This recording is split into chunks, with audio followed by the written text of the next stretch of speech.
O modelo padrão de partículas é a atual teoria física que explica do que a matéria é feita e como a matéria se comporta na escala quântica através das três forças fundamentais: a força eletromagnética, a nuclear fraca e a nuclear forte. A base do modelo padrão é a chamada teoria quântica de campos, que descreve a matéria usando o conceito de campo quântico. Antes de vocês se desesperarem, vamos ver o que isso significa. Esses campos existem no universo inteiro e carregam informação de onde as partículas fundamentais estão e quais são as suas propriedades. De forma simples, um campo é simplesmente uma gigantesca tabela do Excel que cobre o universo inteiro.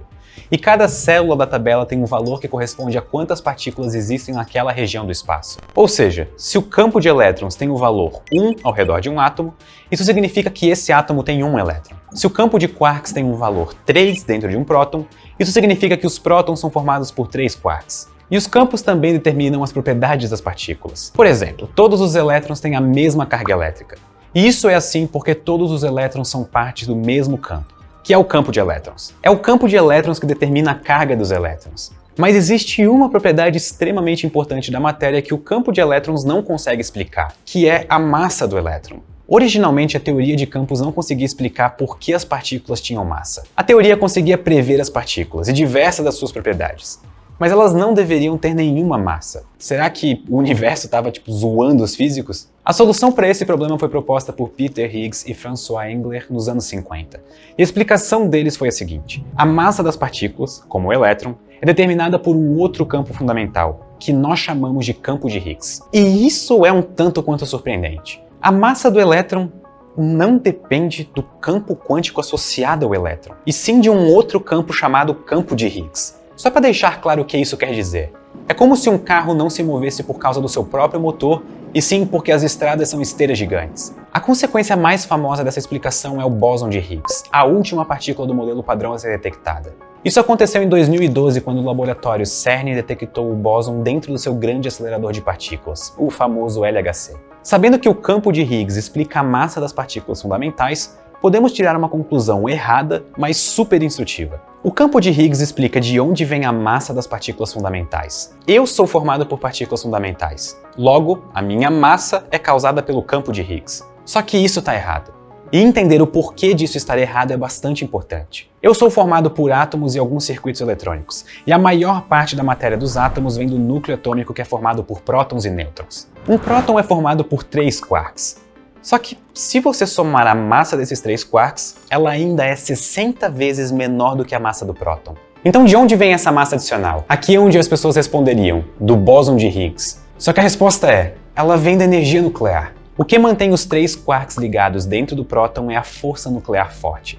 E é essa energia compactada dentro do próton que gera a maior parte da massa dele. É importante lembrar que massa nada mais é do que energia compactada.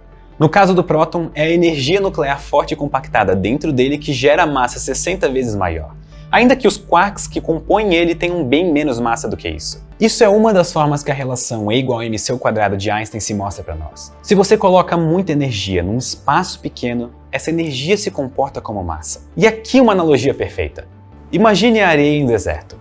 Conforme o vento sopra, grãos de areia são levantados pelo vento. Agora imagine que você pega esses grãos e bota dentro de um saco. O peso do saco vai ser aproximadamente o mesmo peso que os grãos de areia tinham separados. Mas com todos eles juntos, o vento não consegue mais levantar eles. Matéria é simplesmente os grãos de energia compactados num espaço pequeno o suficiente, de forma que essa energia resiste às forças. Matéria é energia compactada. Então a maior parte da massa do próton e da massa dos nossos corpos é devido à energia nuclear pura compactada dentro dos átomos que nos formam.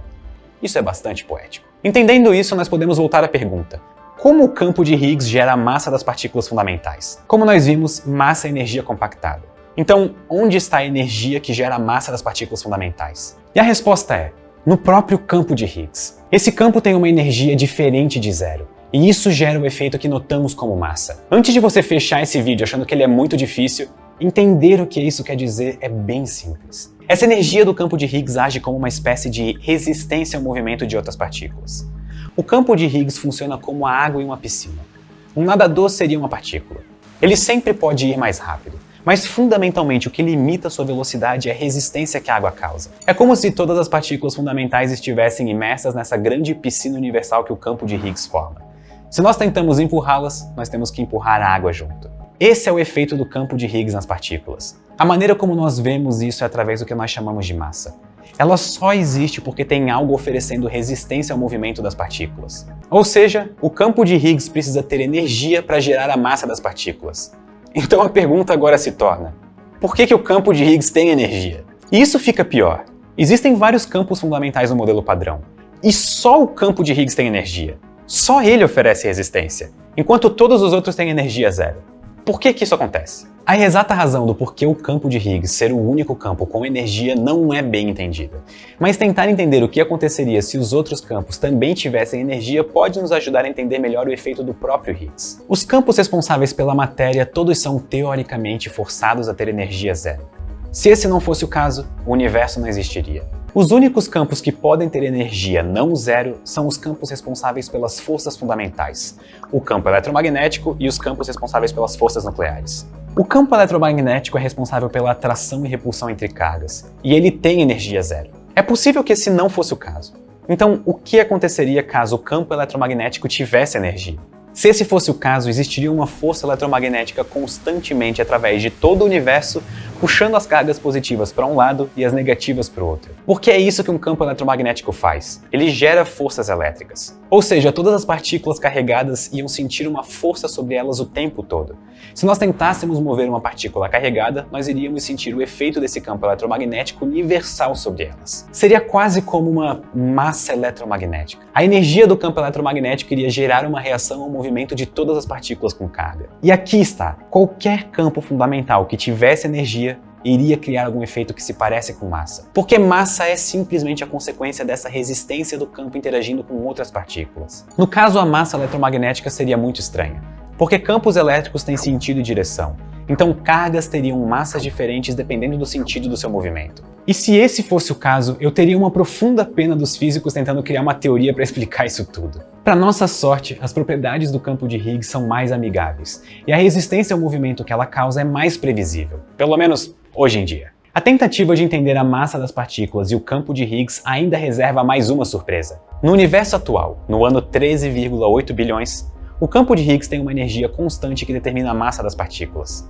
Mas a energia que o campo de Higgs tem hoje não é a mesma energia que ele tinha no começo do universo. De acordo com o nosso entendimento atual, a energia do campo de Higgs mudou no universo primordial. E foi essa mudança que determinou a massa das partículas fundamentais que os nossos cientistas medem hoje em dia. E não só isso. As variações de energia do campo devem ter afetado drasticamente a evolução do universo. Então, o campo de Higgs está envolvido em dois dos principais mistérios: o que é a matéria e de onde vem a massa da matéria e como o nosso universo evolui.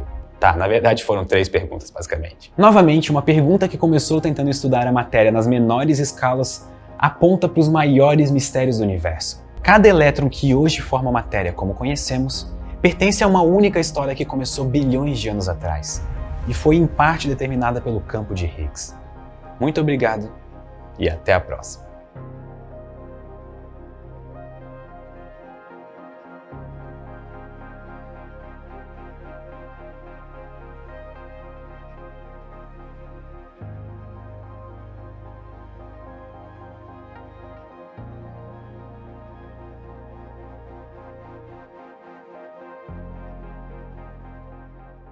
Se você coloca muita energia num espaço pequeno, essa energia se comporta como uma moto na rua.